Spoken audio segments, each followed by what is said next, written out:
有人说金刚川非常不真实，张飞一人怎么可能操作需要8人的高射炮，甚至能打掉敌机呢？志愿军又怎么可能在敌军猛烈的轰击下还能快速的修好桥呢？但中国人民志愿军用事实告诉你，我们能做到。第一，电影中张飞和关磊操作的是 M1939式高射炮，一般是由8人操作，每门炮标配200发炮弹。但由于志愿军资源匮乏，他们只有不到50发的炮弹，所以他们必须节省。这也是为什么张飞惜弹如金的原因。电影最后，张飞拖着残破的身躯爬到了1号位上，一个人操作着原本需要8人的高射炮，成功击落敌军的飞机。看似不可能的桥段，但历史上却真实发生过。他就是志愿军第31营3连第1炮手刘四。在所有战友都倒下牺牲时，刘四一人爬到了1号炮位上，提前把方向对准敌军的行动轨迹，只操纵高低转轮来瞄准。当敌机俯冲至1000米时，他准确把握时机，一发炮弹正中敌机腹部，成功将其击落。而在整个抗美援朝的战争中，刘四所在的第3班共击落敌机12架，击伤16架，为我军立足了威望。看似不可能的奇迹，确确实实发生在了先烈的身上。第二，电影中的桥一夜间被炸毁了4次，但都被志愿军快速修好，连美军都觉得不可思议。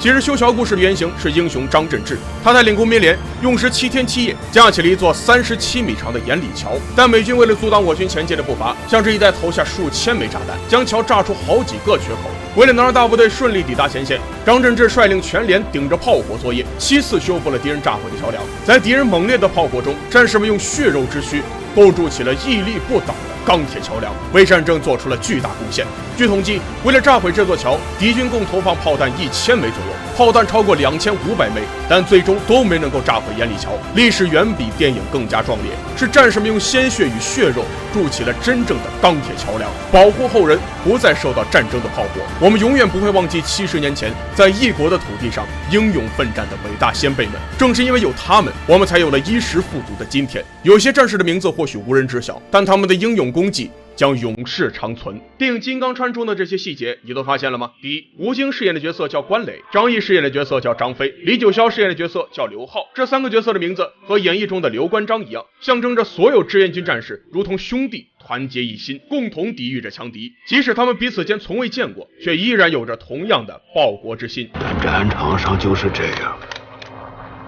你也不知道他们是谁，叫个啥，只知道他们是战友，是护着俺们过桥的。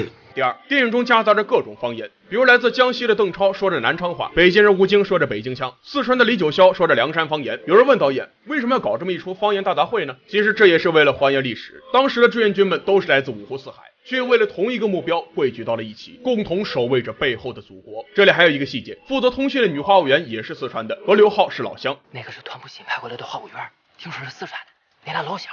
而他一直说着普通话，就是为了让大家都能听懂。从刘浩对申勤的了解来看，一定对他有好感。我早就晓得他了，南充是武胜县沿坎的。后来在敌机来袭时，申勤对刘浩说的最后一句也是四川方言：我们前线见，刘浩同志。如果不是残酷的战争，也许2人可以走到一起，但在国家主权面前，个人情爱也被抛在了一边。牺牲小我，成就大我，就是这样吧。第三，电影一开始，张飞、关磊就一直在争夺1号炮位，这并不是他们争强好胜，想出风头。其实他们都想把最危险的留给自己，因为1号炮位在打掉第1架敌机后，就已经暴露了位置，变成了非常危险的地方。要不就把炮位号下位置，这里暴露了。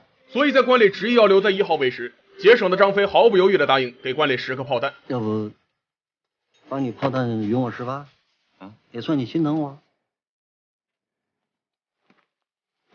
能成。电影最后，张飞拼尽全力，终于打掉了敌机，完成了兄弟们的夙愿。营长，你